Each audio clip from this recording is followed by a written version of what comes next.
Hello friends, welcome back to Bhavna's YouTube channel. In this video tutorial, we are going to discuss about the process of replication in prokaryotes.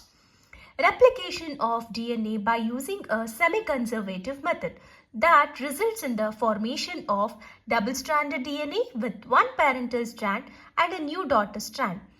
DNA replication is a process in which each strand of the DNA molecule will act as a template for the synthesis of its complementary strands. The newly synthesized DNA strands are transferred into two different daughter cells. So the replication occurs before a cell divides to ensure that both the cells receive an exact copy of the parent's genetic material. This is all about the introduction part of the replication in prokaryotes. When it comes to the stages of the replication, now we are going to discuss about the mechanism of replication in prokaryotes.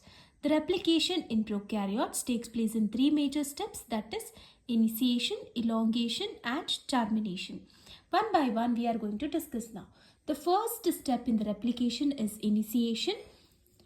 The prokaryotic genome consists of two sequences, that is 13-mer sequence and a 9-mer sequence. 13-mer sequences are located on the ovary site, which is nothing but the DNA unwinding elements, where the unwinding of the DNA occurs in the 13-mer sequence. And in the 9-mer sequence is also known as DNA A assembly region, where the negative supercoiling occurs here. The first protein which will bind to the 9-mer sequence is DNA A protein. You can able to see here this orange one is a DNA A protein which has an affinity to the 9-mer sequence. It will bind to the 9-mer region of the DNA. Binding of DNA A protein to the 9-mer sequence, which will induces the topological stress and causes the denaturation of the AT region at the 13-mer sequence. What you have to know is binding of DNA A protein to the 9-mer sequences will cause the denaturation of the AT rich region in the 13-mer sequence.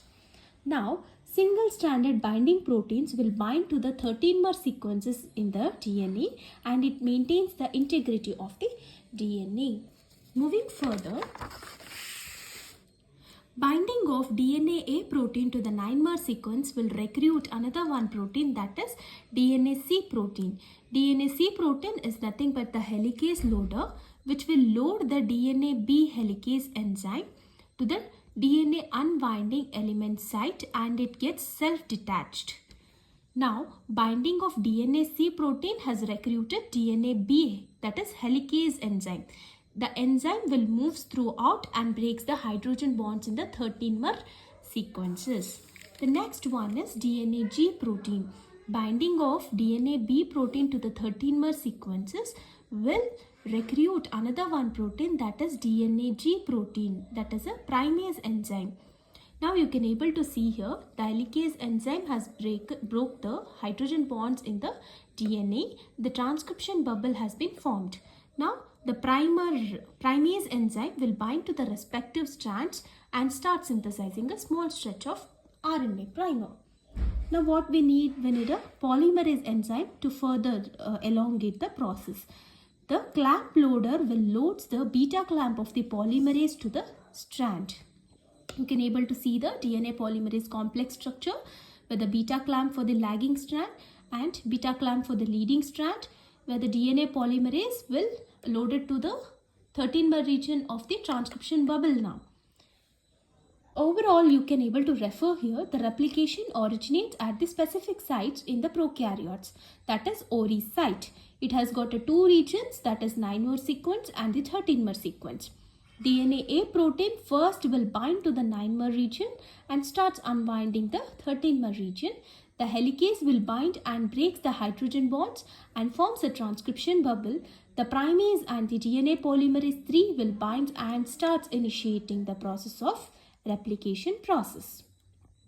So this is all for today. If you like this video, please hit the like button, share this video with your friends and subscribe for our channel for such more videos. Thank you.